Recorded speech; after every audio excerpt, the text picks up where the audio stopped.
ಎಲ್ಲ ವಿದ್ಯಾರ್ಥಿಗಳಿಗೆ ಶುಭ ಮುಂಜಾನೆ. ವಿದ್ಯಾರ್ಥಿಗಳೇ, ನಾವು ಈಗಾಗಲೇ ಡಾಕ್ಟರ್ ಅನುಪಮಾ ನಿರಂಜನ್ರವರು ಬರೆದಿರುವಂಥ ಚಿಟ್ಟೆಯನ್ನು ಹುಡುಕುತ್ತಾ ಹೊರಟ ಹೂವು ಅನ್ನುವಂಥ ಒಂದು ಪಾಠವನ್ನು ನೋಡ್ತಾ ಇದ್ವಿ. ಈಗಾಗಲೇ ಯಾವ ರೀತಿ ತನ್ನ ಗೆಳತಿಯರ ಜೊತೆ ಅಲ್ಲಿ ಇರುವಂಥ ಒಬ್ಬ ಹೆಣ್ಮಗಳು ಭೂಗತರಾಗಿರುವಂಥ ಕುಳುಕುನ್ ಶಿವರಾಯರನ್ನು ಭೇಟಿಯಾಗ್ಲಿಕ್ಕೆ ಹೋಗ್ತಾರೆ. ಭೇಟಿಯಾದ ನಂತರ ಅವರಿಬ್ಬರು ಒಬ್ಬರನ್ನೊಬ್ಬರು ನೋಡಿ ಯಾವ ರೀತಿ ಆಕರ್ಷಿತರಾಗ್ತಾರೆ ಅನ್ನುವಂಥ ಕೆಲವೊಂದಿಷ್ಟು ವಿಚಾರಗಳನ್ನು ಮುಂದುವರೆದು ಲೇಖಕರು ಈ ರೀತಿಯಾಗಿ ಹೇಳ್ತಾರೆ. ಕುಳುಕುನ್ ಶಿವರಾಯರು ಎತ್ತರದ ದೃಢಕಾಯರಾದ ಸುಮಾರು 26-27 ತರುಣ, ಗೌರಾಂಗ ಗುಂಗರು ಕೂದಲನ್ನು ಓರಣವಾಗಿ ಹಿಂದಿಕ್ಕಿ ಚಾಚಿಕೊಂಡಿದ್ದರು. ನೀಳವೂ ಅಲ್ಲ ದುಂಡು ಅಲ್ಲ ಅನ್ನುವಂಥ ಮುಖ, ಎದ್ದು ಕಾಣುತ್ತಿದ್ದ ಉದ್ದನೆಯ ಮೂಗು, ಮುಖಕ್ಕೆ ಸಣ್ಣವೇನೋ ಎನಿಸುವಂತಿದ್ದ ಕಣ್ಣುಗಳು, ಆದರೆ ಅವು ತುಂಬ ಕಾಂತಿಯುಕ್ತವಾಗಿದ್ದವು. ದಟ್ಟ ಹುಬ್ಬು, ದೃಢತೆಯನ್ನು ಸೂಚಿಸುತ್ತಿದ್ದ ತುಟಿಗಳು, ಗಲ್ಲ, ಒಟ್ಟಿನಲ್ಲಿ ಸ್ಫುರದ್ರೂಪಿಯಾದ ಯುವಕ. ನೋಡ್ರಿ, ಇಲ್ಲಿ ಆ ವ್ಯಕ್ತಿ ಯಾವ ರೀತಿ ಇದ್ದರು ಅನ್ನೋದನ್ನು ಹೇಳ್ತಾರೆ. ಕುಳುಕುನ್ ಶಿವರಾಯರು ಭಾಳ ಎತ್ತರನೂ ಇರೋಂಗಿಲ್ಲ, ಆಮೇಲೆ ಭಾಳ ಗಿಡ್ಡು ಕೂಡ ಇರೋಂಗಿಲ್ಲ. ನಾರ್ಮಲ್, ಯಾವ ರೀತಿ ಗಂಡಸಿಗೆ ಒಂದು ಮೈಕಟ್ಟು ಬೇಕಾಗ್ತದಲ್ಲ ಅದೇ ರೀತಿ ಒಂದು ಮೈಕಟ್ಟನ್ನು ಅವ್ರು ಹೊಂದಿರ್ತಾರೆ. ಆಮೇಲೆ ಸುಮಾರು ಒಂದು 26-27 ಆಸುಪಾಸಿನ ಒಬ್ಬ ಯುವಕ ಆಗಿರ್ತಾರೆ. ನೋಡಲಿಕ್ಕೆ ಭಾಳ ಹ್ಯಾಂಡ್ಸಮ್ ಆಗಿರ್ತಾರೆ. ಆಮೇಲೆ ಅವರ ಮುಖದಲ್ಲಿ ಕಣ್ಣುಗಳು ಭಾಳ ಸಣ್ಣ ಏನೋ ಅನ್ನಿಸ್ತಿರ್ತಾವೆ, ಆದರೂ ಕೂಡ ಭಾಳ ಕಾಂತಿಯುಕ್ತವಾಗಿ ಅವುಗಳು ಹೊಳಿತಾ ಇರ್ತವೆ. ದಟ್ಟವಾಗಿರುವಂಥ ಹುಬ್ಬುಗಳಿರ್ತಾವೆ, ದೃಢತೆಯನ್ನು ಸೂಚಿಸುತ್ತಿರುವಂಥ ತುಟಿಗಳು ಕೂಡ ಇರ್ತವೆ. ಒಟ್ಟಿನಲ್ಲಿ ನೋಡಲಿಕ್ಕೆ ಭಾಳ ಚಂದ ಅಂಥೇಳಿ ಅವರು ಕಾಣ್ತಾ ಇರ್ತಾರೆ. ಸರೋಜ ಅವರಿಗೆ ನಮ್ಮೆಲ್ಲರ ಪರಿಚಯ ಮಾಡಿಕೊಟ್ಟಳು. ನನ್ನ ಸರದಿ ಬಂದಾಗ ಇವರ ಹೆಸರು ವೆಂಕಟಲಕ್ಷ್ಮಿ ಅಂತ ಕತೆ ಬರೀತಾರೆ ಎಂದು ನುಡಿದಳು. ಅದನ್ನು ಕೇಳಿದೊಡನೆ ಶಿವರಾಯರ ಕಣ್ಣುಗಳು ಮಿನುಗಿದವು. ನೋಡ್ರಿ, ಅಲ್ಲಿ ಸರೋಜಾನೇ ಈ ಎಲ್ಲ ಗೆಳತಿಯರನ್ನು ಅವ್ರ ಹತ್ರ ಕರ್ಕೊಂಡು ಹೋಗಿರ್ತಾರೆ ಅಂದಮೇಲೆ ಆಕೆ ಏನು ಮಾಡ್ತಾಳೆ ಅಂತಂದರೆ 3 ಜನ ಉಳಿದ ಗೆಳತಿಯರೇನಿರ್ತಾರಲ್ಲ ಅವ್ರ ಪರಿಚಯವನ್ನು ಮಾಡಿಕೊಡ್ತಾಳೆ. ಕಡೆಗೆ ಈ ಒಂದು ಹೆಣ್ಣು ಮಗಳ ಪರಿಚಯವನ್ನು ಮಾಡಿಕೊಡ್ತಾರೆ. ಅಂದರೆ ಅನುಪಮ ಅಂಥೇಳಿ ನಾವು ಏನು ಕರಿತೀವಲ್ಲ ಲೇಖಕಿಯನ್ನು ಪರಿಚಯ ಮಾಡಿ ಕೊಡ್ತಾರೆ. ಆಮೇಲೆ ಇವ್ರ ಹೆಸರು ವೆಂಕಟಲಕ್ಷ್ಮಿ ಅಂಥೇಳಿ ಕತೆಗಳನ್ನು ಬರೀತಾರೆ ಅಂಥೇಳಿ ನಾಮಿನಲ್ ಆಗಿ ಪರಿಚಯ ಮಾಡಿದ ತಕ್ಷಣವೇ ಕುಳುಕುನ್ ಶಿವರಾಯರು ಏನು ಮಾಡ್ತಾರೆ ಅಂತಂದರೆ ಸ್ವಲ್ಪ ಆಕೆಯನ್ನು ಲಕ್ಷ್ಯ ಕೊಟ್ಟು ನೋಡ್ತಾರೆ. ತಿಳ್ಕೊಡ್ರಿ ವಿದ್ಯಾರ್ಥಿಗಳೇ, ಅನುಪಮಾ ನಿರಂಜನ್ರ ಮೊದಲನೇ ಹೆಸರು ವೆಂಕಟಲಕ್ಷ್ಮಿ. 1 ಅಂಕದ ಪ್ರಶ್ನೆಗಳನ್ನು ನಿಮ್ಮಲ್ಲಿ ಕೇಳ್ತಾರೆ, ನಿಮಗೆ ಪರೀಕ್ಷೆ ಒಳಗೆ ಕೇಳ್ತಾರೆ. ಆ ಕಾರಣಕ್ಕಾಗಿ ಅದನ್ನು ನೆನ್ಪಿಟ್ಕೊಳ್ರಿ. ಆಮೇಲೆ ಯಾವಾಗ ಕತೆ ಬರೀತಾರ ಅಂಥೇಳಿ ಕೇಳ್ತಾರಲ್ಲ ಕುಳುಕುನ್ ಶಿವರಾಯರು, ಅವರ ಕಣ್ಣುಗಳು ಮಿನುಗಲಿಕ್ಕೆ ಪ್ರಾರಂಭ ಆಗ್ತವೆ. ನಿಮ್ಮ ಕತೆಗಳು ಪ್ರಕಟವಾಗಿವೆ ಎಂದು ಅವರು ಕೇಳಿದರು. ದಟ್ಟವಾದ ಮೋಡಿ ಹಾಕುವಂತಿದ್ದ ಧ್ವನಿ, ಆತನ ರೂಪಿನಷ್ಟೇ ಸೊಗಸು. ನಾನು ಲಜ್ಜೆಯಿಂದ ಇಲ್ಲ, ಏನೋ 4 ಕತೆ ಗೀಚಿದ್ದೀನಿ ಅಷ್ಟೇ ಎಂದೆ. ನೋಡ್ರಿ, ಕತೆ ಬರೀತಾರೆ ಅಂತ ಕೇಳಿದ ತಕ್ಷಣವೇ ಅಲ್ಲಿರುವಂಥ ಕುಳುಕುನ್ ಶಿವರಾಯರು ವೆಂಕಟಲಕ್ಷ್ಮಿಯನ್ನು ಕುರಿತು ಒಂದು ಮಾತನ್ನು ಕೇಳ್ತಾರೆ. ಏನು ಅಂತಂದರೆ, ನೀವು ಬರೆದಿರುವಂಥ ಕತೆಗಳು ಪ್ರಕಟ ಆಗ್ಯಾವೇನು ಅಂದಾಗ ಸ್ವಲ್ಪ ನಾಚಿಕೆಯಿಂದ, ಯಾಕಂದ್ರೆ ಅವ್ರ ಧ್ವನಿ ಭಾಳ ಗಡಸಿರ್ತದೆ. ಆಮೇಲೆ ಒಬ್ಬರನ್ನೊಬ್ಬರು ನೋಡಿ ಆಕರ್ಷಿತರಾಗಿರ್ತಾರೆ. ತಕ್ಷಣವೇ ಅಲ್ಲಿರುವಂಥ ವೆಂಕಟಲಕ್ಷ್ಮಿ ಹೇಳ್ತಾಳೆ, ಇಲ್ಲ, ನಾನು ಬರೆದಿರುವಂಥ ಯಾವುದೇ ಕತೆಗಳು ಇನ್ನೂ ಪ್ರಕಟ ಆಗಿಲ್ಲ. ಸುಮ್ಮನೆ ಏನೋ ನನ್ನ ಹವ್ಯಾಸಕ್ಕಂತೇಳಿ ನಾನು 4 ಕತೆಗಳನ್ನು ಗೀಚೀನಿ ಅಷ್ಟೇ ಅಂಥೇಳಿ ಆಕೆ ಹೇಳ್ತಾಳೆ. ಮುಂದೆ ಶಿವರಾಯರು ಸುಮಾರು ಅರ್ಧ ಗಂಟೆ ಮಾತನಾಡಿದರೆಂದು ನೆನಪು. ಸಾಹಿತ್ಯ ಹೇಗೆ ಸಾಮಾಜಿಕ ಬದಲಾವಣೆಗೆ ಕಾರಣವಾಗಬಲ್ಲುದು, ಉಳ್ಳವರು ಮತ್ತು ಇಲ್ಲದವರಿಗೂ ಇರುವ ಅಂತರ, ಇದು ಉದ್ಭವಿಸುವ ರೀತಿ, ಈ ವ್ಯತ್ಯಾಸವನ್ನು ನಾಶ ಮಾಡಬೇಕಾದರೆ ಪ್ರಜ್ಞಾವಂತರು ವಹಿಸಬೇಕಾದ ಪಾತ್ರ ಮುಂತಾದವುಗಳ ಬಗ್ಗೆ ಅವರ ಮಾತು ಹರಿದಿತ್ತು. ಈ ಮಾತುಗಳನ್ನಾಡುವಾಗ ಅವರು ನನ್ನನ್ನು ದಿಟ್ಟಿಸಿ ನೋಡುತ್ತಲೇ ಇದ್ದರು. ನನಗೂ ನಾಚಿಕೆ. ಇವರು ನನ್ನನ್ನೇ ಯಾಕೆ ನೋಡುತ್ತಾರೆ? ಸ್ವರ್ಣ ಇಂದಿರಾರನ್ನು ಯಾಕೆ ನೋಡುವುದಿಲ್ಲ? ಹಾಗೆ ನೋಡಲು ಹೋದರೆ ನಾನೇ ಅವರೆಲ್ಲರಿಗಿಂತ ಸಾಮಾನ್ಯ ರೂಪಿನವಳು. ಅವರಿಬ್ಬರ ಮಧ್ಯೆ ನಾನು ಕಪ್ಪು ಎಂತಲೇ ಹೇಳಬಹುದು. ಹೀಗಿದ್ದರೂ ಈತ ನನ್ನನ್ನೇ ಮೆಚ್ಚಿರಬಹುದೇ? ಇಲ್ಲಿ ಮೊದಲನೇ ಬಾರಿಗೆ ಅವರನ್ನು ನೋಡಿ ಆಕರ್ಷಿತಳಾಗಿರ್ತಾಳೆ ವೆಂಕಟಲಕ್ಷ್ಮಿ. ಆಮೇಲೆ ಸುಮಾರು ಆಲ್ಮೋಸ್ಟ್ ಒಂದು ಅರ್ಧ ಗಂಟೆ ಅವರು ಮಾತಾಡ್ಕೋತ ಕೂತಿರ್ತಾರೆ. ಆದರೆ ಈ ಹೆಣ್ಣು ಮಗಳ ದೃಷ್ಟಿ ಅವರ ಮಾತಿನ ಕಡೆ ಇರಂಗಿಲ್ಲ, ಬದಲಿಗೆ ಅವ್ರ ಮೇಲೇ ದೃಷ್ಟಿ ಇರ್ತದೆ. ಆಕೆ ಹೇಳ್ತಾಳೆ, ಬಹುಶಃ ಅರ್ಧ ಗಂಟೆ ನಾವು ಮಾತಾಡ್ಕೊತ ಕೂತಿದ್ದೀವಿ ಅನ್ನೋದು ನೆನಪು ಮಾತ್ರ. ಅಂದರೆ ಅಷ್ಟು ದಿಟ್ಟಿಸಿ ಅವರನ್ನು ಆಕೆ ನೋಡ್ತಾ ಇರ್ತಾಳೆ. ಹಾಗೆ ಕೆಲವೊಂದಿಷ್ಟು ನಾಮಿನಲ್ ವಿಚಾರಗಳನ್ನು ಅವರು ಹೇಳ್ತಾ ಇರ್ತಾರೆ. ಯಾವ ರೀತಿ ಸಮಸ್ಯೆಗಳು ಇವತ್ತಿನ ಸಂದರ್ಭದಲ್ಲಿ ನಿರ್ಮಾಣ ಆಗ್ಯಾವ ಅನ್ನೋದನ್ನು ಅವರು ಮಾತಾಡ್ತಾ ಇರ್ತಾರೆ. ಆಮೇಲೆ ಮಾತನಾಡುವಂಥ ಒಂದು ಸಂದರ್ಭದಲ್ಲಿ ಕುಳುಕುಂದ ಶಿವರಾಯರು ಏನು ಮಾಡ್ತಿರ್ತಾರೆ ಅಂತಂದರೆ, ಕೇವಲ ವೆಂಕಟಲಕ್ಷ್ಮಿಯನ್ನು ಮಾತ್ರ ದಿಟ್ಟಿಸಿ ನೋಡ್ತಾ ಇರ್ತಾರೆ. ಆಮೇಲೆ ವೆಂಕಟಲಕ್ಷ್ಮಿಗೂ ಕೂಡ ಇದು ಆಶ್ಚರ್ಯ ಆಗ್ತಿರ್ತದೆ, ಯಾಕೆ ಇವರು ನನ್ನನ್ನೇ ನೋಡ್ತಾರೆ? ಹಾಗೆ ನೋಡಿದರೆ ಇಲ್ಲಿರುವಂಥ ಸ್ವರ್ಣ ಇರ್ಬೋದು, ಇಂದಿರಾ ಇರ್ಬೋದು, ಅಥವಾ ಸರೋಜ ಇರ್ಬೋದು, ನನಗಿಂತಲೂ ಅವರು 3 ಜನ ಚೆಂದಿದ್ದಾರೆ ನೋಡಲಿಕ್ಕೆ. ನಾನೇನು ಅವರಷ್ಟು ಸುಂದರಳಾಗಿಲ್ಲ, ಆದರೂ ಕೂಡ ಇವರು ನನ್ನನ್ನೇ ಯಾಕೆ ನೋಡ್ತಾರ ಅಂಥೇಳಿ ಅಂದ್ಕೊಂಡು ಕಡೆಗೆ ಅಂದ್ಕೊಳ್ತಾಳೆ, ಬಹುಶಃ ಇವರು ಈ ಪರಿ ನನ್ನನ್ನು ದಿಟ್ಟಿಸಿ ನೋಡ್ತಾ ಇದ್ದಾರೆ ಅಂತಂದರೆ ನನ್ನನ್ನು ಅವರು ಇಷ್ಟಪಡ್ತಿರ್ಬೋದೇನೋ ಅಂಥೇಳಿ ಆಕೆ ಅಂದ್ಕೊಳ್ತಾಳೆ. ನನಗಾಗ 17 ವರ್ಷ ವಯಸ್ಸಿಗೆ ಸಹಜವಾಗಿ ಆಗ ಮನಸ್ಸಿಗೆ ತುಂಬ ಮುದವಾಗಿತ್ತು. ನಾವು ಹೊರಡುವ ಮುನ್ನ ಶಿವರಾಯರು ನನ್ನತ್ತ ನೋಡಿ, ನಿಮ್ಮ ಕತೆಗಳನ್ನು ಸರೋಜ ಅವ್ರ ಹತ್ರ ಕೊಡಿ, ಅವರು ನನಗೆ ಅವನ್ನು ತಲುಪಿಸುತ್ತಾರೆ, ಓದಿ ನೋಡಿ ಹಿಂದಿರುಗಿಸ್ತೀನಿ. ಅದನ್ನು ಕೇಳಿ ಸಂತೋಷದಿಂದ ನನ್ನ ಹೃದಯ ಡಬಗುಟ್ಟಿತು. ಮನೆಗೆ ಬಂದೆ. ಅಂದು ರಾತ್ರಿ ನನ್ನ ದಿನಚರಿಯ ಪುಸ್ತಕದಲ್ಲಿ ಬರೆದೆ, ಮದುವೆಯಾದರೆ ಇಂಥವರನ್ನು ಆಗಬೇಕು. ನೋಡ್ರಿ, ಆಕೆ ಅಂದ್ಕೊಂಡಿರ್ತಾಳೆ, ಬಹುಶಃ ಈ ವ್ಯಕ್ತಿ ನನ್ನನ್ನು ಇಷ್ಟಪಟ್ಟಿರ್ಬೋದು ಅಂಥೇಳಿ ಅಂದ್ಕೊಂಡಿರ್ತಾಳೆ. ಯಾಕೆ ಅಂತಂದರೆ ಆ ಹೆಣ್ಣು ಮಗಳ ವಯಸ್ಸು ಕೇವಲ 17 ವರ್ಷ ಇರ್ತದೆ. ಆಮೇಲೆ ಆ ಗಂಡಸು ಈಕೆಯನ್ನು ನೋಡಿದ ತಕ್ಷಣ ನೋಡಿರುವಂಥ ಒಂದು ಸನ್ನಿವೇಶವನ್ನು ನೋಡಿ ಆಕೆಗೇನೋ ಒಂದು ಮನಸ್ಸಿಗೆ ಖುಷಿಯನ್ನು ಕೊಡ್ತಾ ಇರ್ತದೆ. ಆಮೇಲೆ ಹೊರಡುವಂಥ ಒಂದು ಸಮಯ ಆಗ್ತದೆ. ಹೊರಡುವಂಥ ಒಂದು ಸಮಯ ಆದ ತಕ್ಷಣ ಆ ಶಿವರಾಯರು ಏನು ಮಾಡ್ತಾರೆ ಅಂತಂದರೆ ಎದ್ದು ಈ ಹೆಣ್ಣು ಮಗಳ ಹತ್ರ ಬರ್ತಾರೆ. ಈಕೆಯನ್ನು ನೋಡಿ ಹೇಳ್ತಾರೆ, ನೀವೇನೋ ಕತೆಗಳನ್ನು ಬರೆದಿರಲ್ಲ, ಎಷ್ಟು ಪುಸ್ತಕಗಳನ್ನು ನೀವು ಬರೆದಿರಲ್ಲ, ಅವುಗಳನ್ನೆಲ್ಲ ಏನು ಮಾಡಿರಿ, ಸರೋಜಾಳ ಹತ್ರ ನೀವು ಕೊಟ್ಟು ಕಳಿಸ್ರಿ, ಆಕೆ ಅವುಗಳನ್ನು ನನಗೆ ತಲುಪಿಸ್ತಾಳೆ, ನಾನು ಓದಿ ವಾಪಸ್ ನಿಮಗೆ ಕೊಡ್ತೀನಿ ಅಂಥೇಳಿ ಹೇಳ್ತಾರೆ. ಅದನ್ನು ಕೇಳಿ ಈ ವೆಂಕಟಲಕ್ಷ್ಮಿಗೆ ಬಹಳ ಸಂತೋಷ ಆಗ್ತದೆ. ಆಮೇಲೆ ಒಂದು ರೀತಿ ಏನೋ ಹೃದಯದಲ್ಲಿ ಏನೋ ಒಂದು ಹೊಸ ಸಂಚಲನ ಮೂಡಿದಂಥ ಅನುಭವ ಆಕೆಗೆ ಆಗ್ತದೆ. ದಿನಪ್ರತಿ ಆಕೆ ಏನು ಮಾಡ್ತಿರ್ತಾಳೆ ಅಂತಂದರೆ ಡೈರಿಯನ್ನು ಬರೀತಿರ್ತಾಳೆ. ಆ ದಿನಚರಿಯ ಪುಸ್ತಕದಲ್ಲಿನೂ ಕೂಡ ಆ ಒಂದು ಘಟನೆಯನ್ನು ಬರೀತಾಳೆ. ಒಂದು ಲೈನನ್ನು ವೆಂಕಟಲಕ್ಷ್ಮಿ ಕೊನೆಗೆ ಬರೀತಾಳೆ, ಮದುವೆ ಅಂತಾದರೆ ಇಂಥವರನ್ನೇ ಮದುವೆ ಆಗಬೇಕು ಅನ್ನುವಂಥ ಒಂದು ಮಾತನ್ನು ಕೂಡ ಆಕೆ ಬರೀತಾಳೆ. ಮುಂದುವರೆದು ಹೀಗೆ ಬರದೆನೆಂದು ಅನಂತರ ಅಂಜಿಕೆಯೂ ಆಯಿತು. ಅವರಿಗೂ ನನಗೂ ಎಲ್ಲಿಯ ಹೋಲಿಕೆ? ನಾನು ಬಡವೆ, ಸಾಧಾರಣ ರೂಪಿನವಳು, ಹೆಚ್ಚು ತಿಳುವಳಿಕೆ ಇಲ್ಲದವಳು, ಕತೆ ಬರೆಯುವುದನ್ನು ಬಿಟ್ಟರೆ ಬೇರೆ ಯಾವ ಹೆಗ್ಗಳಿಕೆಯೂ ಇಲ್ಲದವಳು. ಅವರಾದರೂ ಚೆಲುವ ರಾಜಕೀಯ ಮುಖಂಡರು ಮಾತ್ರವಲ್ಲದೆ ಕತೆಗಾರರೆಂದು ಪತ್ರಿಕಾಕರ್ತರೆಂದು ಆಗಲೇ ಖ್ಯಾತರಾಗಿದ್ದವರು. ಆದರೆ ಪರಸ್ಪರ ಪ್ರೀತಿ ಹೇಗೆ ಹುಟ್ಟುತ್ತದೆ ಎಂಬುದು ಇಂದಿಗೂ ನಿಗೂಢ. ಅವರನ್ನು ಮರೆಯಲು ಪ್ರಯತ್ನಿಸಿದೆ, ಯಾಕೋ ಏನೋ ಸಾಧ್ಯವಾಗಲಿಲ್ಲ. ಅಷ್ಟರಲ್ಲಿ ಕತೆಗಳನ್ನು ಕೊಡಿ ಎಂದು ಸರೋಜ ಮತ್ತೆ ಜ್ಞಾಪಿಸಿದರು. 4 ಕತೆಗಳ ಸಂಕಲನವನ್ನು ಆಕೆಯ ಕೈಲಿಟ್ಟೆ. ಸುಮಾರು 1 ವಾರ ಕಳೆದಿರಬಹುದು. ಕತೆಗಳು ವಾಪಸ್ ಬಂದವು. ಚಿಲಿಪಿಲಿಗುಟ್ಟುತ್ತಿದ್ದ ಹೃದಯವನ್ನು ಹಿಡಿದುಕೊಂಡು ಹಾಳೆ ಬಿಡಿಸಿದೆ. ಕಡೆ ಪುಟದಲ್ಲಿ ಹೀಗಿತ್ತು. ಏನೋ ಒಂದು ಲೈನನ್ನು ಬರೆದಿರ್ತಾಳೆ, ನಾನು ಮದುವೆ ಅಂತಾದರೆ ಇಂಥವ್ರನ್ನೇ ಅಂಥೇಳಿ. ಆದರೆ ಬರೆದ ಮೇಲೆ ಆಕೆಗೆ ಹೆದರಿಕೆ ಅನ್ನುವಂಥದ್ದು ಶುರು ಆಗ್ತದೆ. ಯಾಕೆ ಅಂತಂದರೆ ಆಕೆ ಅಂದ್ಕೊಳ್ತಾಳೆ, ನನಗೂ ಹಾಗೂ ಅವರಿಗೂ ಯಾವುದೇ ವಿಧದಲ್ಲಿನೂ ಹೋಲಿಕೆ ಅನ್ನುವಂಥದ್ದು ಇಲ್ಲ. ಯಾಕೆ ಅಂತಂದರೆ ನಾನು ಬಡವೆ, ಅದರಲ್ಲೂ ಸಾಧಾರಣ ರೂಪಿನವಳು, ಅವರು ಸುರಸುಂದರಾಂಗ. ಕತೆಗಳನ್ನು ನಾನು 2-3 ಅಷ್ಟೇ ಬರೆದೀನಿ, ಆದರೆ ಅವರು ಮಾತ್ರ ಎಷ್ಟೋ ಕತೆಗಳನ್ನು ಬರೆಯುವುದರ ಜೊತೆಗೆ ಒಬ್ಬ ಒಳ್ಳೆಯ ಪತ್ರಕರ್ತ ಅನ್ನುವಂಥ ಹೆಗ್ಗಳಿಕೆಗೂ ಕೂಡ ಪಾತ್ರರಾಗಿರುವಂಥ ಒಬ್ಬ ವ್ಯಕ್ತಿ, ರಾಜಕೀಯ ಮುಖಂಡನೂ ಕೂಡ ಹೌದು. ಅಂಥ ವ್ಯಕ್ತಿ ನನ್ನ ಬಾಳಿನಲ್ಲಿ ಬರಲಿಕ್ಕೆ ಯಾವತ್ತಿಗೂ ಸಾಧ್ಯ ಇಲ್ಲ ಅಂಥೇಳಿ ಅಂದ್ಕೊಳ್ತಾಳೆ. ಆದರೂ ಕೂಡ ಈ ಪ್ರೀತಿ ಅನ್ನುವಂಥದ್ದು ನಿಗೂಢ. ಯಾವಾಗ ಯಾರು ಈ ಪ್ರೀತಿಯ ಬಲೆಯಲ್ಲಿ ಬೀಳ್ತಾರೋ ಹೇಳಲಿಕ್ಕೆ ಸಾಧ್ಯ ಆಗಂಗಿಲ್ಲ.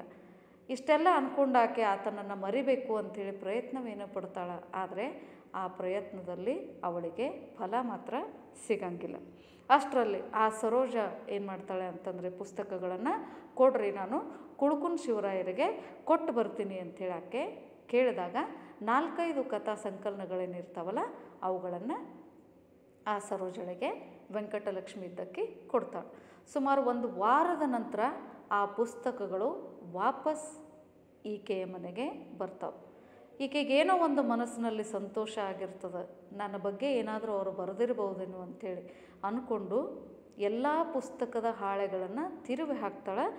ಕೊನೆಯ ಪುಟದಲ್ಲಿ ಈ ರೀತಿಯಾದ ಒಕ್ಕಣಿಕೆ ಇರ್ತದೆ: ಕೋಡಿ ಕೋಡಿಯಾಗಿ ಹರಿಯುವ ಕಣ್ಣೀರಿನ ಕತೆ ಕಣ್ಮಣಿ, ಬೇರೆ ಕತೆಗಳು ಪರವಾಗಿಲ್ಲ, ಆದರೆ ಮತ್ತಷ್ಟು ಪ್ರಯತ್ನದಿಂದ ನೀವು ಒಳ್ಳೆಯ ಕತೆಗಳಾಗಬಲ್ಲವು. ಕುಳುಕುನ್ ಶಿವರಾಯ್ ನಿರಂಜನ್ ಎಂಬ ಸಹಿ ಇತ್ತು ಕೆಳಗಡೆ. ಇಲ್ಲಿ ಅವ್ರು ಹೇಳ್ತಾರೆ, ಕತೆಗಳ ಬಗ್ಗೆನೇ ಬರೆದಿರ್ತಾರೆ. ನೀವೇನು ಕಣ್ಮಣಿ ಅನ್ನುವಂಥ ಒಂದು ಕಥೆಯನ್ನು ಬರೆದಿರಲ್ಲ, ಆ ಕತೆ ನಿಜವಾಗ್ಲೂ ಬಹಳ ಅದ್ಭುತವಾಗಿರುವಂಥ ಒಂದು ಕತೆ ಅದ. ಅದನ್ನು ಹೊರತುಪಡಿಸಿ ಬೇರೆ ಕತೆಗಳು ಸರಿಸುಮಾರಾಗ್ಯವ. ಆದರೆ ನೀವು ಸ್ವಲ್ಪ ಪ್ರಯತ್ನವನ್ನು ಪಟ್ರಿ ಅಂತಂದರೆ ಇದಕ್ಕಿಂತಲೂ ಒಳ್ಳೆಯ ಕತೆಗಳನ್ನು ನೀವು ಬರೀಬಹುದು ಅಂಥೇಳಿ ಅಂದ್ಕೊಂಡು ಕೆಳಗಡೆ ತಮ್ಮ ಸಹಿಯನ್ನು ಮಾಡಿರ್ತಾರೆ. ಶಿವರಾಯ್ ನಿರಂಜನ್ ಅನ್ನುವಂಥ ಒಂದು ಸಹಿ ಕೆಳಗಡೆ ಇರ್ತದೆ. ನಿರಂಜನ್, ನನ್ನ ಹೃದಯ ಹುಚ್ಚೆದ್ದು ಕುಣಿಯಿತು.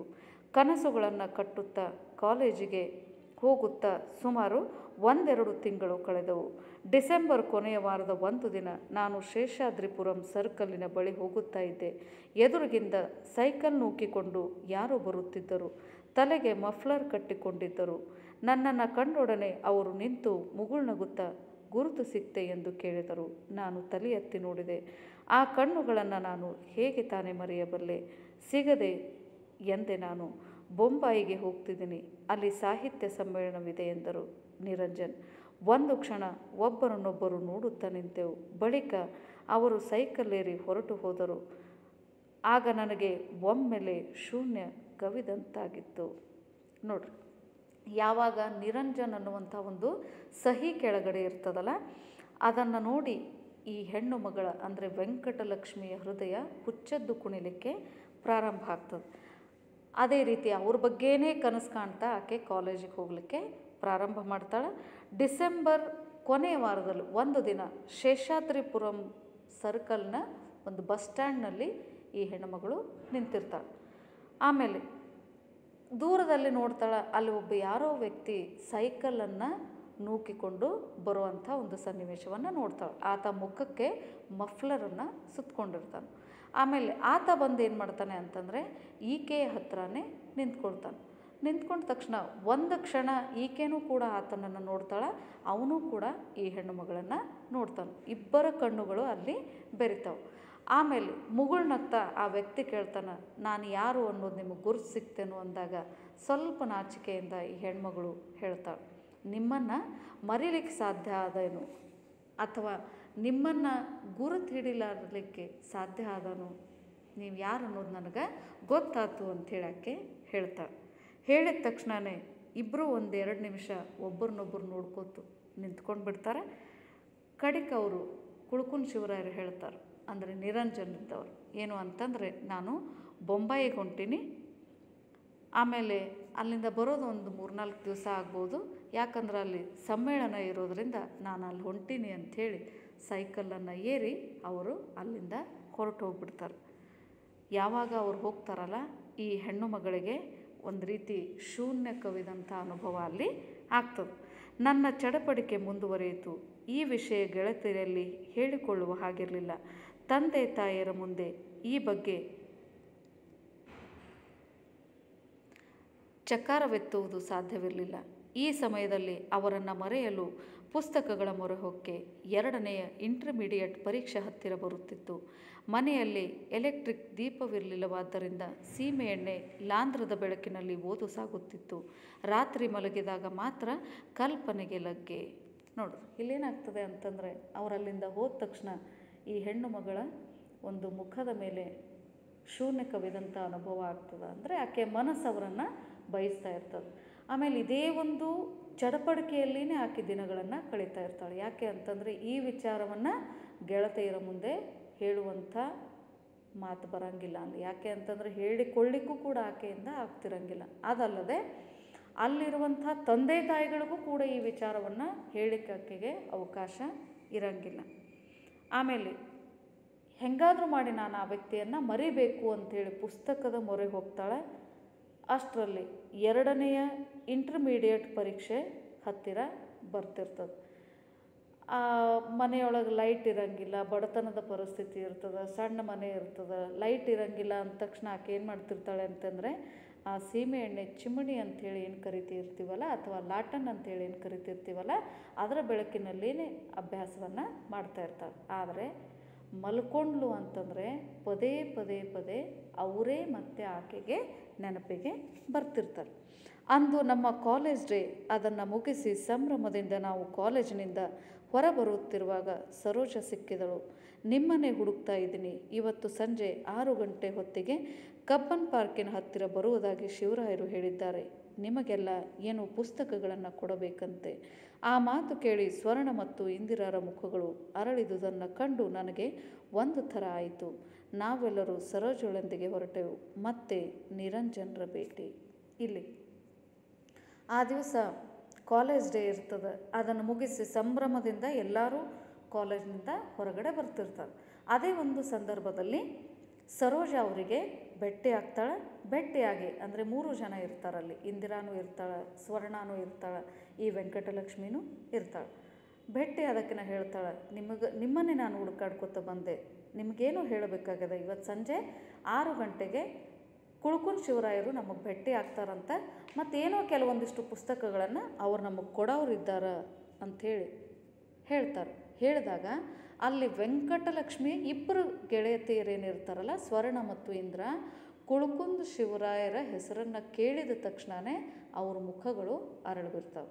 ಯಾಕೆ ಅಂತಂದರೆ ಯಾವ ರೀತಿ ವೆಂಕಟಲಕ್ಷ್ಮಿ ಅವರನ್ನು ಇಷ್ಟಪಡ್ತಿರ್ತಾಳಲ್ಲ, ಅದೇ ರೀತಿ ಆ 2 ಹೆಣ್ಮಕ್ಳು ಕೂಡ ಕುಳ್ಕುಂದ್ ಶಿವರಾಯರನ್ನು ಇಷ್ಟಪಡ್ತಿರ್ತಾರೆ. ಆದರೆ ಒಬ್ಬರಿಗೊಬ್ಬರು ತಮ್ಮ ವಿಚಾರಗಳನ್ನು ಅಲ್ಲಿ ಹೇಳ್ಕೊಂಡಿರಂಗಿಲ್ಲ. ಯಾವಾಗ ಆ 2 ಹೆಣ್ಮಕ್ಕಳು ಮುಖದ ಮೇಲೆ ಒಂದು ರೀತಿ ನಸುನಗೆ ಮೂಡುತ್ತದಲ್ಲ, ಅದನ್ನು ನೋಡಿ ಸ್ವಲ್ಪ ಈಕೆ ಮನಸ್ಸಿಗೆ ಬೇಜಾರು ಆಗ್ತದೆ. ಮತ್ತೆ ನಿರಂಜನರ ಭೇಟಿ. ಬಿಳಿ ಶರ್ಟು ಪಾಯ್ಜಾಮ, ಶರ್ಟಿನ ಮೇಲೊಂದು ಕಂದು ವೇಸ್ಟ್ ಕೋಟ್, ತೋಳಿಲ್ಲದ್ದು. ಅವರು ತುಂಬ ಚಲುವಾಗಿ ಕಾಣುತ್ತಿದ್ದರು. ಮತ್ತೆ ಅದೇ ನೋಟ ನನ್ನ ಮೇಲೆ ನೆಟ್ಟದ್ದು. ಅವರು ಉಷಾ ಮಾಸಪತ್ರಿಕೆಯ 3 ಸಂಚಿಕೆಗಳನ್ನು ನನ್ನ ಕೈಗೆ ಕೊಟ್ಟು, ಇದರಲ್ಲಿ ಸಾಧನ ಸಂಚಯ ಅನ್ನೋ ಕಾಲಂ ಬರೀತಿದ್ದೀನಿ, ನೀವು 3 ಜನವು ಓದಿ ನೋಡಿ ಅಭಿಪ್ರಾಯ ತಿಳಿಸಿ ಎಂದರು. ಸ್ವರ್ಣ ಮತ್ತು ಇಂದಿರಾ ಒಂದೊಂದು ಪ್ರತಿಯನ್ನು ನನ್ನಿಂದ ಇಸಿದುಕೊಂಡು ಪುಟದ ಮೇಲೆ ಕಣ್ಣಾಡಿಸಿದರು. ಇಲ್ಲಿ ಮತ್ತೆ ನಿರಂಜನರ ಭೇಟಿ ಆಗ್ತಾರೆ. ಆಮೇಲೆ ಅವರು ಆ ದಿವಸ ಬಿಳಿ ಶರ್ಟು ಮತ್ತು ಪೈಜಾಮ ಹಾಕಿರ್ತಾರೆ. ಒಂದು ಕಂದು ಬಣ್ಣದ ಹಾಫ್ ಜಾಕೆಟ್ ಟೈಪ್ ಒಂದು ಜಾಕೆಟನ್ನು ಹಾಕಿರ್ತಾರೆ. ಭಾಳ ಚಂದ ಕಾಣ್ತಾ ಇರ್ತಾರೆ ಆ ಡ್ರೆಸ್ನೊಳಗೆ. ಮತ್ತು ಅದೇ ನೋಟ ಆ್ಯಸ್ ಯೂಶ್ವಲ್ ಅವರೂ ಬಂದವ್ರನ್ನ ಏನು ಮಾಡ್ತಾರೆ ಅಂತಂದರೆ ಈ ವೆಂಕಟಲಕ್ಷ್ಮಿಯನ್ನೇ ನೋಡ್ತಾರೆ. ನೋಡಿ ಅವ್ರು ಏನು ಮಾಡ್ತಾರೆ ಅಂತಂದರೆ ಉಷಾ ಅನ್ನುವಂಥ ಒಂದು ಮಾಸಪತ್ರಿಕೆ ಇರ್ತದೆ. ಆ ಮಾಸಪತ್ರಿಕೆಯ 3 ಸಂಚಿಕೆಗಳನ್ನು ಅಲ್ಲಿ ಆ ವೆಂಕಟಲಕ್ಷ್ಮಿಯ ಕಡೆನೇ ಕೊಡ್ತಾರೆ. ಕೊಟ್ಟು ಹೇಳ್ತಾರೆ, ಇದರೊಳಗೆ ನಾನು ಸಾಧನ ಸಂಚಯ ಅನ್ನುವಂಥ ಒಂದು ಕಾಲಮ್ ಅದ, ಆ ಕಾಲಮನ್ನು ನಾನು ಬರಿತಾ ಇದ್ದೀನಿ. ನೀವು 3 ಜನ ಓದ್ರಿ, ಓದಿ ಅದರ ನಿಮ್ಮ ಒಂದು ಅಭಿಪ್ರಾಯಗಳನ್ನು ನನಗೆ ತಿಳಿಸ್ರಿ ಅಂಥೇಳಿ ಕೊಡ್ತಾರೆ. ಕೊಟ್ಟ ತಕ್ಷಣವೇ ಅಲ್ಲಿರುವಂಥ ಸ್ವರ್ಣ ಇರ್ಬೋದು, ಆಮೇಲೆ ಇಂದ್ರ ಇರ್ಬೋದು, ಈಕೆ ಹತ್ರ ಅವೇನು 3 ಸಂಚಿಕೆಗಳಿರ್ತಾವಲ್ಲ, 3 ಪ್ರತಿಗಳನ್ನೇನು ಕೊಟ್ಟಿರ್ತಾರಲ್ಲ, ಇಬ್ಬರೂ ಒಂದೊಂದು ತೆಗೆದುಕೊಳ್ತಾರೆ. ತೆಗೆದುಕೊಂಡು ಅದರ ಮೇಲೆ ಕಣ್ಣಾಡಿಸಿ ಒಂದು ಮಾತನ್ನು ಕೇಳ್ತಾರೆ ಕುಳ್ಕುಂದ್ ಶಿವರಾಯರನ್ನು ಕುರಿತು. ನಿರಂಜನ್ ಅನ್ನೋದು ನಿಮ್ಮ ಕಾವ್ಯನಾಮವೇ ಎಂದು ಸ್ವರ್ಣ ಕೇಳಿದಳು. ಸದ್ಯಕ್ಕೆ ಹೌದು, ಹೆಸರು ಚೆನ್ನಾಗಿದೆ ಎಂದು ನಕ್ಕರು ಇಂದಿರಾ. ನಾನೀಗ ಭೂಗತನಾಗಿಲ್ಲ, ಮುಂಬೈ ಸಮ್ಮೇಳನದಲ್ಲಿ ಹೊರ ಬಂದಿದ್ದೇನೆ. ಚಾಮರಾಜಪೇಟೆಯಲ್ಲಿ ಒಂದು ರೂಮ್ ಮಾಡ್ಕೊಂಡಿದ್ದೀನಿ. ಪುರೋಗಾಮಿ ಪ್ರಕಾಶನ ಅಂತ ಒಂದು ಪ್ರಕಾಶನ ಸಂಸ್ಥೆ ಆರಂಭಿಸಬೇಕು ಅಂತ ಇದ್ದೀನಿ ಎಂದು ಮುಂತಾಗಿ ನಿರಂಜನ್ ಮಾತನಾಡಿ ಅವರ ವಿಳಾಸವನ್ನು ಕೊಟ್ಟರು.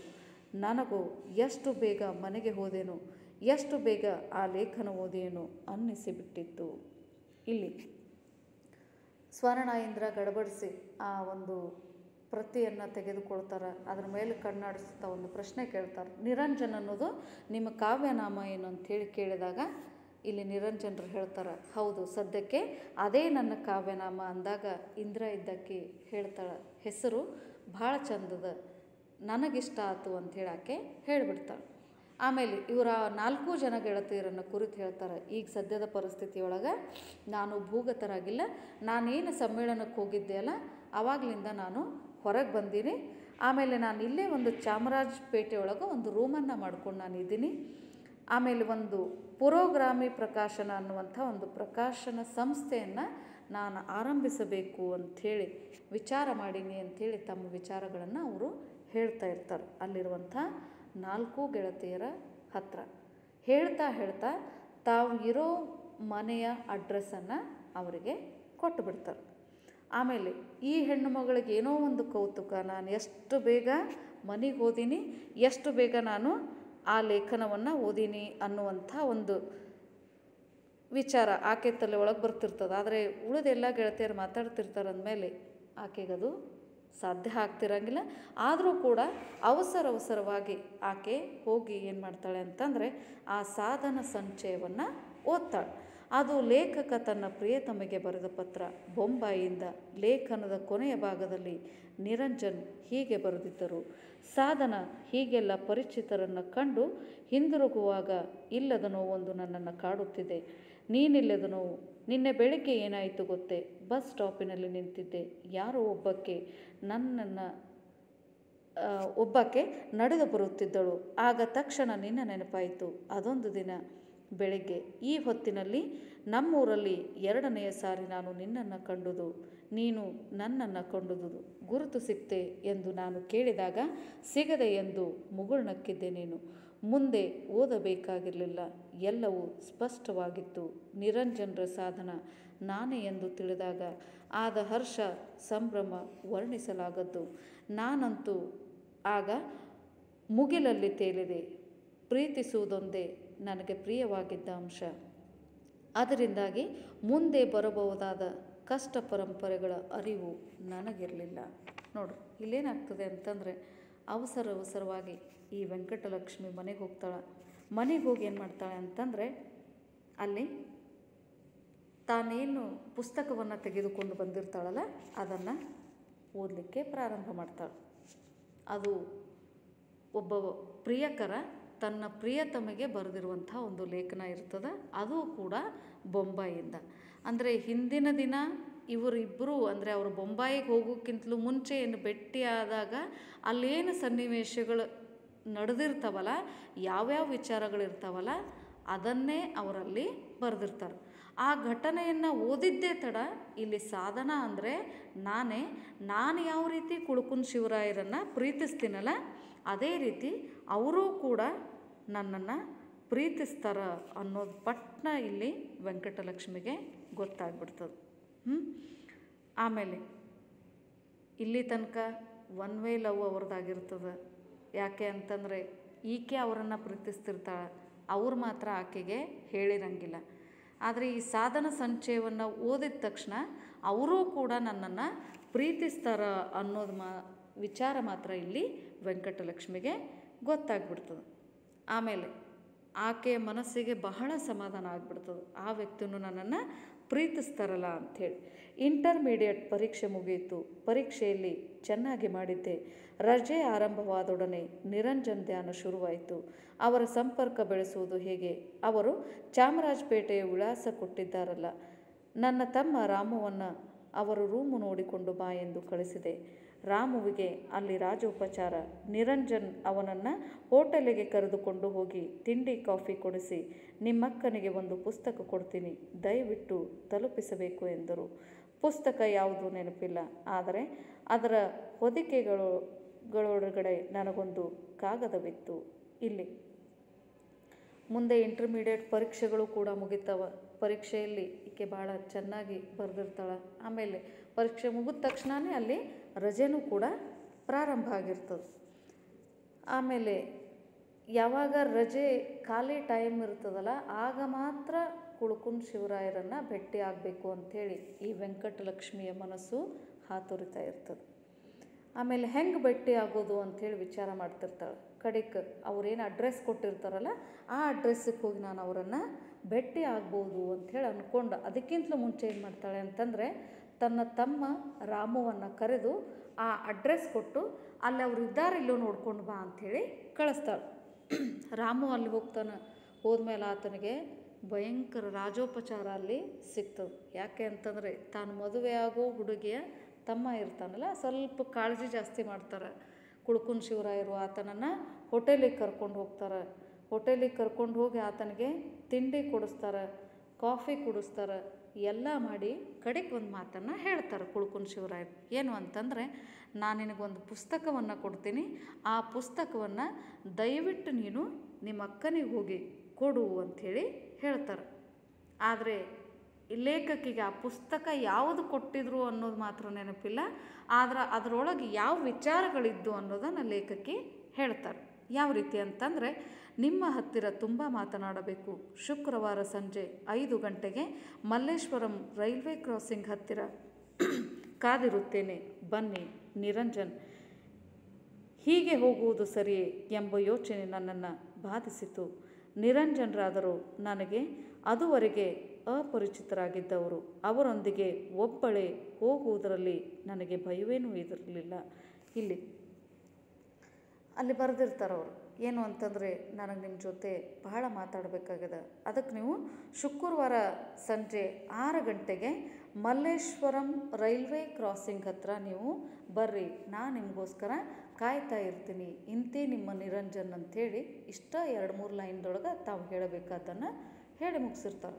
ಇದನ್ನು ನೋಡಿ ಇಲ್ಲಿ ಅನುಪಮಾರಿಗೆ ಭಾಳ ಟೆನ್ಷನ್ ಆಗ್ತದೆ. ಯಾಕಂತಂದರೆ ಇಲ್ಲಿ ತನಕ ಅವರು ಅಪರಿಚಿತರು, ಸ್ವಲ್ಪ ಪರಿಚಯ ಇರ್ತದೆ, ಬಟ್ ಅಷ್ಟು ಕ್ಲೋಸ್ನೆಸ್ ಇರೋಂಗಿಲ್ಲ.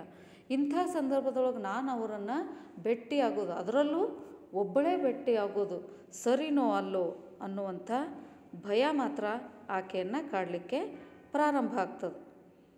ಆದರೂ ಕೂಡ ಅವರು ಬರೆದಿದ್ದ 3-4 ಸಾಧನ ಸಂಚಯ ಕಾಲಮ್ಗಳನ್ನು ಓದಿದ್ದ ನನಗೆ ಅವರು ತುಂಬ ಆತ್ಮೀಯರಾಗಿ ಬಿಟ್ಟಿದ್ದರು. ಅಲ್ಲದೆ ಅವರನ್ನು ನಮ್ಮ ಮನೆಗೆ ಆಹ್ವಾನಿಸುವುದು ಸಾಧ್ಯವಿರಲಿಲ್ಲ, ಅಥವಾ ಬೇರೆ ಯಾವ ರೀತಿಯಲ್ಲೂ ನಾವಿಬ್ಬರು ಮನಬಿಚ್ಚಿ ಪರಸ್ಪರ ಮಾತನಾಡುವ ಹಾಗಿರಲಿಲ್ಲ. ಇಲ್ಲಿ ಅವರು ಏನು ಲೇಖನಗಳನ್ನು ಬರೆದಿರ್ತಾರಲ್ಲ, ಅದರಿಂದ ಇವರಿಗೆ ತುಂಬ ಆತ್ಮೀಯರೇನೋ ಆಗಿಬಿಟ್ಟಿರ್ತಾರೆ. ಆತ್ಮೀಯರಾದರೂ ಕೂಡ ಈ ಹೆಣ್ಣುಮಗಳು ಆ ವ್ಯಕ್ತಿಯನ್ನು ಮನೆಗೆ ಕರೀಲಿಕ್ಕೆ ಅವಕಾಶ ಇರೋಂಗಿಲ್ಲ. ಯಾಕೆ ಅಂತಂದರೆ ಈಕೆಯ ತಂದೆ ತಾಯಿಗಳು ಭಾಳ ಸ್ಟ್ರಿಕ್ಟ್ ಇರ್ತಾರೆ. ಆ ಕಾರಣಕ್ಕಾಗಿ ಆಕೆ ಸ್ವಲ್ಪ ವಿಚಾರ ಮಾಡ್ತಿರ್ತಾಳೆ. ಆಮೇಲೆ ಬೇರೆ ಯಾವ ರೀತಿಯಲ್ಲೂ ಮನ ಬಿಚ್ಚಿ ಮಾತನಾಡಲಿಕ್ಕೆ ಆಕೆಯಿಂದ ಸಾಧ್ಯ ಆಗ್ತಿರಂಗಿಲ್ಲ. ಆದರೂ ಆತನ ಕರೆಗೆ ಹೋಗೊಟ್ಟು ಈ ಹೆಣ್ಣುಮಗಳು ಅವರ ಕರದಲ್ಲಿಗೆ ಹೋಗ್ತಾಳೆ. ಮಲ್ಲೇಶ್ವರಂ ರೈಲ್ವೆ ಕ್ರಾಸಿಂಗ್ ಬಳಿ ನಾವಿಬ್ಬರು ಭೇಟಿಯಾದೆವು.